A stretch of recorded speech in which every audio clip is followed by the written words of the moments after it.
आदमपुर उपचुनाव की सरगर्मियां तेज हो गई हैं, जहां प्रत्याशी अपनी अपनी जीत का दावा कर रहे हैं। वहीं हमारे सहयोगी अनिल ने ग्रामीणों से बातचीत की है। क्या कुछ कहा उन्होंने, वो सुनिए। आदमपुर उपचुनाव है और लगातार हम लोगों के बीच जा रहे हैं, जान रहे हैं कि किस तरीके से जो लोग हैं उनकी तरफ से मतदान किया जाएगा।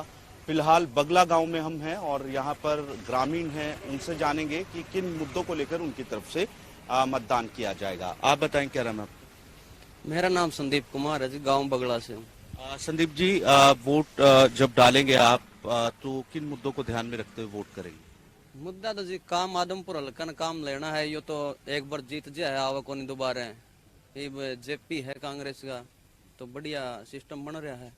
फिलहाल आपके हलके की बात की जाए, गांव इलाके की बात की जाए, तो किस तरीके की जरूरतें हैं अभी काम की, मूलभूत सुविधाओं की?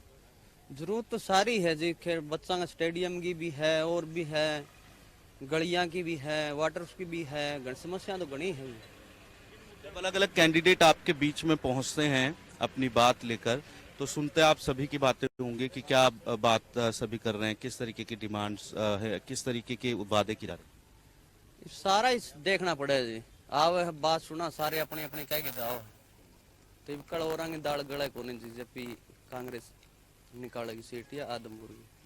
तो जब उम्मीदवार तमाम पार्टियों के यहाँ पर आते हैं, तो उनके सामने आप लोगों की तरफ से अब समस्याएं रखी जाती हैं अपनी, कि हमारे यहाँ पर ये दिक्कतें हैं? हाँ रखी जाती है जी। वाटर की है, नाला की है, खाड़ा की है, गलियां की है, सारी समस्या रखा है। जब 2019 का विधानसभा का चुनाव हुआ, उस समय आदमपुर में भी चुनाव हुआ, तो जो उम्मीदवार जीत कर यहाँ से गए थे, विधायक बने थे, जो वादे उन्होंने किए थे वो पूरे हुए हैं सभी? नहीं जी, एक ही बात पूरा नहीं करे। उसी खातर हम इसके साथ में लग गए हैं जेपी के। आप बताएं भाई साहब, क्या नाम है आपका? बलजीत जी। बलजीत जी, ये बताएं कि जब आप वोट करेंगे तो किन मुद्दों को ध्यान में रखते हुए वोट किया जाएगा? हुड्डा साहब ने काम करवाए जी, उन ऊपर काम कराए। ये तो जीत के 2009 में इलेक्शन जेपी के सामने ही था। अब ये भी अभी आया है। कांग्रेस चली गई तो कांग्रेस का दोबारा बढ़ गया, जगह बना ली। इसके पीछे आदमपुर हल्का थोड़ी रहेगा। आदमपुर हल्का ने भी अपने काम चाहिए। बीजेपी में चला गया, फिर अंतरात्मा, हमारी अंतरात्मा मर रही है, हम भी हमारी अंतरात्मा में वोट देवांगे। पार्टी में रह गई, इसने गलत काम किया, कांग्रेस पार्टी के खिलाफ वोट दिया। पहले ये कहता था, आपने वीडियो देखी होगी, कि किसी पे साथियों भरोसा कर लेना, बीजेपी मत करना। आज ये बीजेपी पे कर रहे हैं। बोला मेरी तो अंतरात्मा हमारी मर रही है क्या? हम 70 सालों से इसको वोट दे रहे हैं। हमारी भी अंतरात्मा, अब की बार हम हमारी अंतरात्मा से वोट देंगे। बात जब आप वोट डालते हैं तो मैक्सिमम लोग पार्टी को देखते हुए वोट डालते हैं, कैंडिडेट को देखते हुए, या कैंडिडेट को देखते हैं तो पार्टी को भी ध्यान में रखते हैं? पार्टी भी ध्यान में जी, हुड्डा साहब ने बहुत काम कराए और जेपी कैंडिडेट बढ़िया है। ठीक है, जेपी को कैंडिडेट भी देखा है और पार्टी भी देख रहे हैं। हुड्डा साहब की कांग्रेस राज में ये तो विपक्ष में रह गया, फिर भी हुड्डा साहब ने यहाँ पर कोई द्वेष भावना नहीं, पूरा काम कराए। ये लोग लगे है ना जी, पंचायत ने तो अभी बिछाए। 1 करोड़ की ग्रांट दे के गया था सरपंच को पूरे गांव में। हमारे यहाँ पर हुड्डा ने प्रोग्राम कराया था, स्पेशल आगे सबसे पहले हुड्डा साहब ने इंटरलॉक गाँव में एंट्री करी थी। पहले ये तो बदलना रहता ही नहीं था, इसने इंटरलॉक कभी दिखाया ही नहीं। और आपके हलके में, इलाके में और पूरे हलके में किस तरीके की डिमांड्स हैं आप लोगों की, और समस्याएं किस तरीके की? डिमांड तो जी बदलना लगा जाए, पता सारी डिमांड ही है। ये इधर से उधर, उधर से उधर डिमांड तो है काफी। फिर हुड्डा साहब ने काम करवाए बिना दवेश भावना के, हुड्डा साहब ने फुल काम करवाए। और ये तो इधर से इधर, इधर से उधर, उधर से उधर। और आप कह रहे हैं मेरी अंतरात्मा, आपका लड़का को जिताने के लिए।